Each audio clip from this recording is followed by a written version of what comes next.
Experiencing racism during teenage years has been proven to negatively affect physical and mental health later on in life.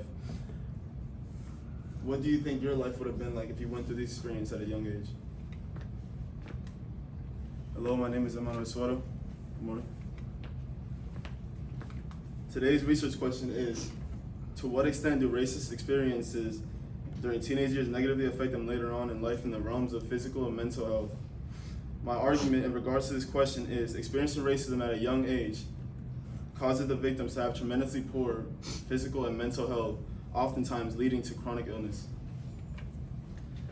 My resolution for today is, experiencing racism at a young age can affect victims later on in life, giving them the following conditions: depression, chronic illness, diabetes, and anxiety.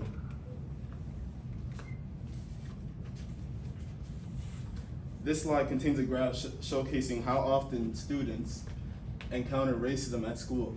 As you can see right here, over 50% of males answered that all the time they experience racism at school. Only 19% answered in the rarely and never area. 44% of females answered sometimes, with only 4% answering never. This shows how often teenagers come in contact with racism at school, a place that they go every day. This slide provides two pie charts, one about racism impact on mental health in students, another about teachers' understanding about the impact of racism on student mental health. The one we want to look at is right here. As you can see right here, this pie chart illustrates how 88% of students' mental health is affected by racism, or 88% think that it affects them a great deal or quite a lot. That word right there, a great deal and quite a lot, shows how severe this is on students, how much of an impact it has on them. This slide contains a bar graph on the relationship between experiences of racism and physical health. On average, those who experience racism tend to be less likely to have excellent or very good health, and it's consistent with this right here, as people who have experienced racism are more likely to have fair or poor health compared to those who have never experienced racism before in their lives.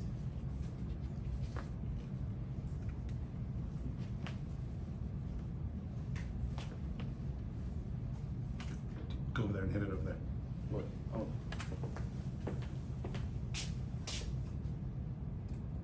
It's just as painful as if you had been in a physical attack. Dr. Anita Thomas is a clinical psychologist who says being subjected to racist statements or acts over time can lead to chronic stress and stress-related illnesses like diabetes and hypertension.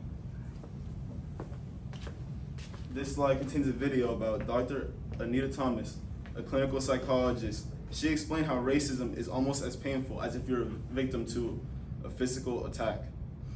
And down the line, it can lead to obtaining chronic stress and stress-related illnesses like diabetes or hypertension. It's just as painful as... This slide contains a chart that is rather hard to read, so I'll explain it thoroughly. This chart shows how hours of social media use causes individual social media racial discrimination, which in turn causes depression, anxiety, alcohol use disorder, and illicit drug problems, and so on and so forth for every single one of those bullets over there. During and immediately after experiencing racism, the fight brain nervous system response may be activated. This survival response prepares people to respond to threats in the environment and can include anxiety or stress, a faster heartbeat, sweating, nausea, and racing thoughts. People can also experience sadness, anger, and have a lower sense of self-worth and confidence. All right.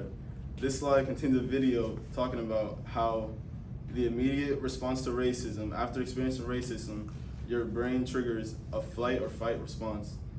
And it includes anxiety or stress, a faster heartbeat, sweating, nausea, and racing thoughts. Later, you can feel sadness, anger, and a lower sense of self-worth or confidence.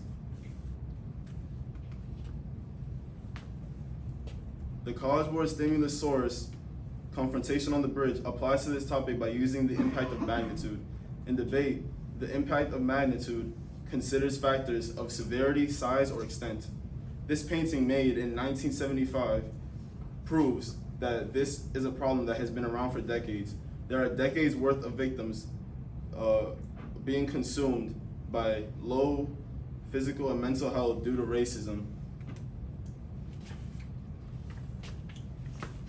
And to refresh the resolution for today, right? Today's resolution is experiencing racism at a young age can affect the victims later on in life, giving them the following conditions: depression, chronic stress, chronic illness, diabetes, and anxiety. The impact to this resolution is the younger generation of oppressed minorities are already put at a massive disadvantage in life as they are likely to be victims of this. Any questions?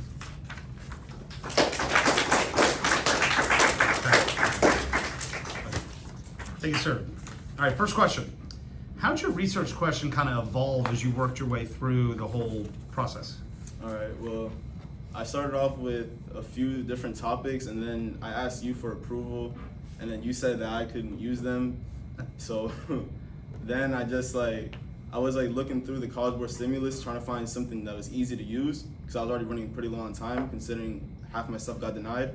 And then I found that topic, and it worked, so. All right.